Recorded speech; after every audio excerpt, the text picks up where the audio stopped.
When I was campaigning this spring, going door to door, I heard many concerns of the citizens of Ward 7, including street repair, safety in the neighborhood, zoning problems, and more. But the main concern was the expense of the downtown park.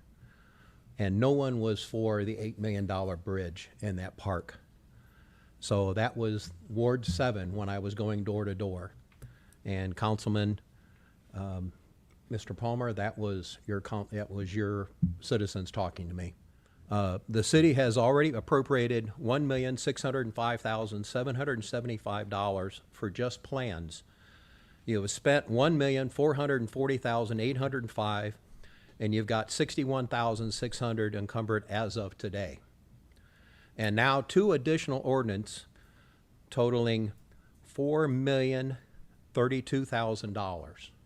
So far, you would be wanting to spend $5,637,775 for just these plans. This is not out of the park budget, but for the city parks, the entire budget for the year is $6.6 million.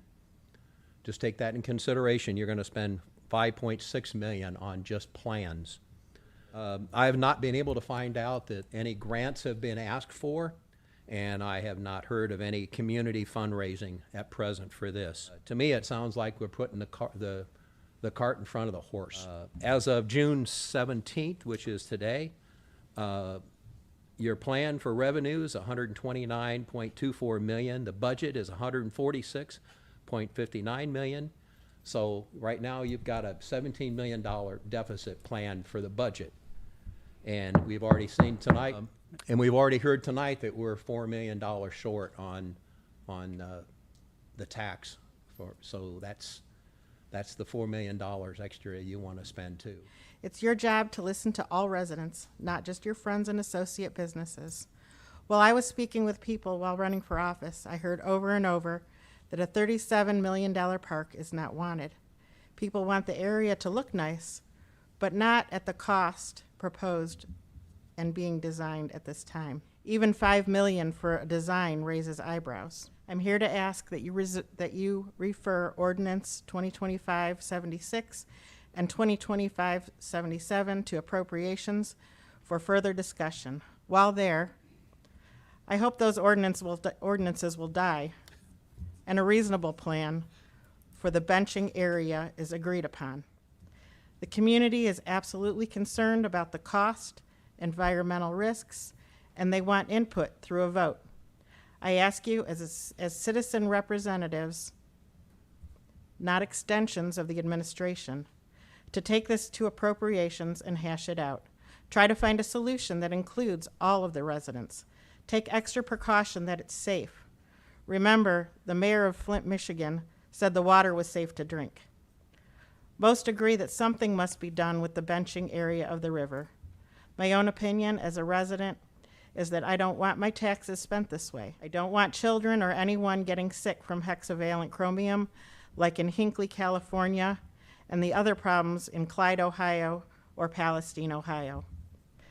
Do we really want to attract that kind of attention here?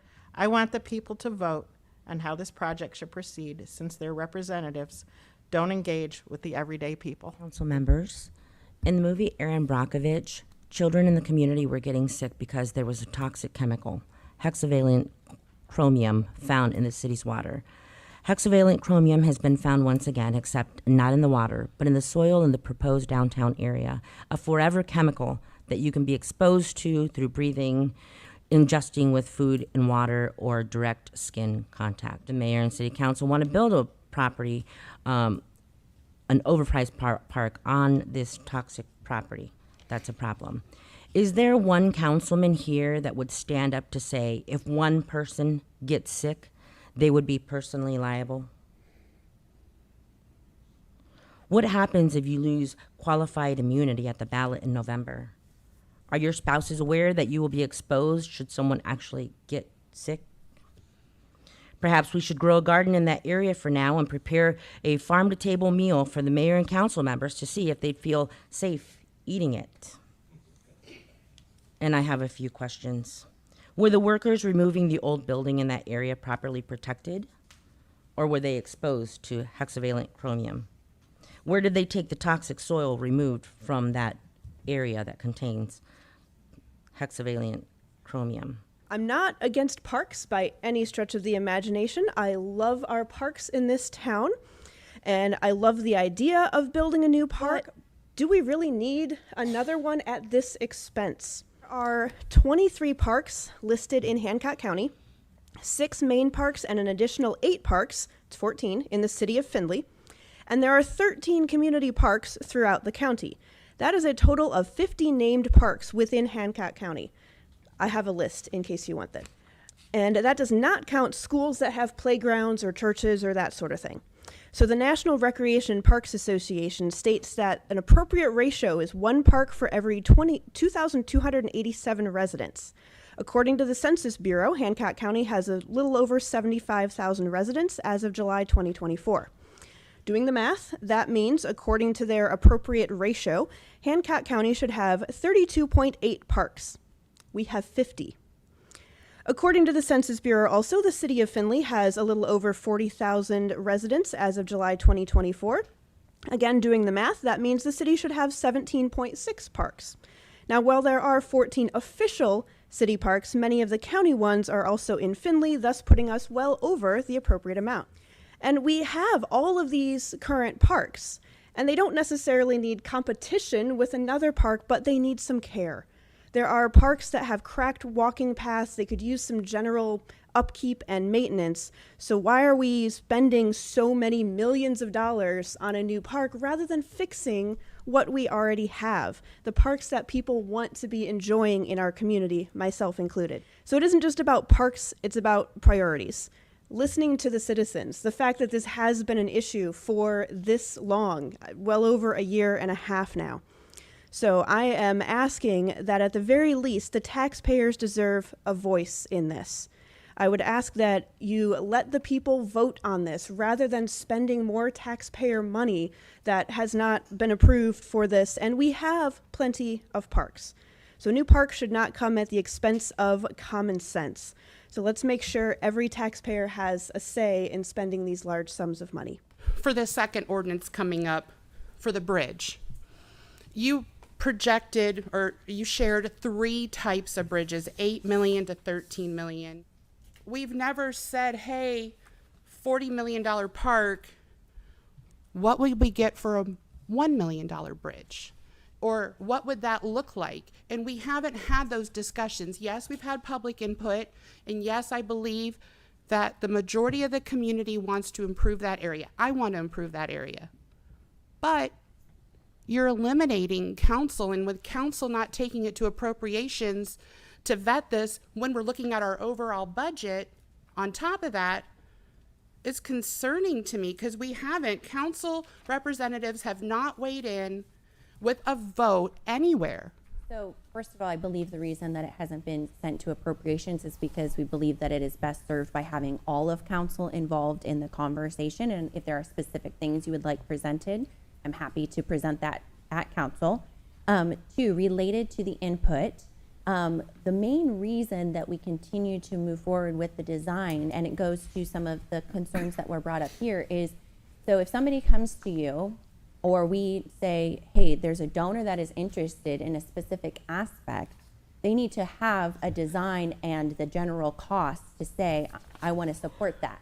At this point in time, we don't have, we wouldn't want to just stop saying, hey, we don't want this component, we don't want this component, if somebody down the road is going to want to see that and is willing to fund it. So I believe that that has been my approach, is that we don't want to take anything off the table if there is opportunity to have somebody else support it. I would remind you that the bridges are very expensive in general, but 2, this one is going to be very significant, and we've had conversation and we discussed it at Parks and Recreation, that because it has to have a very wide span so that there's not an abutment in the river, as well as it has to be able to, the landing spot of the bridge has to meet the FEMA compliance for, again, not creating a restrictive flow and hitting at certain areas so that they're not on any of the properties that there are additional FEMA restrictions on. That is why we have had to go with this design. So it is very expensive. I would tell you that based off of our conversations, we're not getting anything under, $6.5 million. And then when it goes back to our prior conversation, when we first started and said, what is something that is important to us? We said, if we're making the investment in this and we're going to make an investment in such a significant bridge, we want it to be iconic. So we talked about it being a feature of the park and a draw. You say the reason we haven't taken it to appropriations, I think we need to remember you're on one side of the room, council's on the other. And appropriations is the appropriate place when we are spending money for that discussion to take place. And yes, what you spoke about is of having discussions. Yeah, there's been discussions, but we haven't weighed the wants versus the needs, and you haven't had a council vote to say, yes, move forward, or no, but we're spending more money. And when you talk about somebody might want to sponsor something, they might want to sponsor something in 5 years that we never even thought about. And this project's not happening until 27, 28. There could be so many other ideas that come forward that weren't part of the $5 million spend that you're wanting to do. Because you're not saying, hey, what do you think? You don't focus on the numbers. You don't focus on the big picture. And you want to spend $40 million, but you don't want to make sure that we're making that area safe into the future when we're talking about Hex Chrome or any other chemical there. And we can nitpick that we're talking about the park, but there's a catalytic plan that has 200 or 300 apartments circulating it. And we're not talking about digging 2 feet versus 10 feet. It's the exposure. And I'm not willing to take that risk. I would hope the rest of the council, and it seems like the public is expressing that concern, that we're to the point that we have an initiative that's being circulated. But this should be going to appropriations. You should be asking council, we should be asking you, where can we save? Not where can we spend more?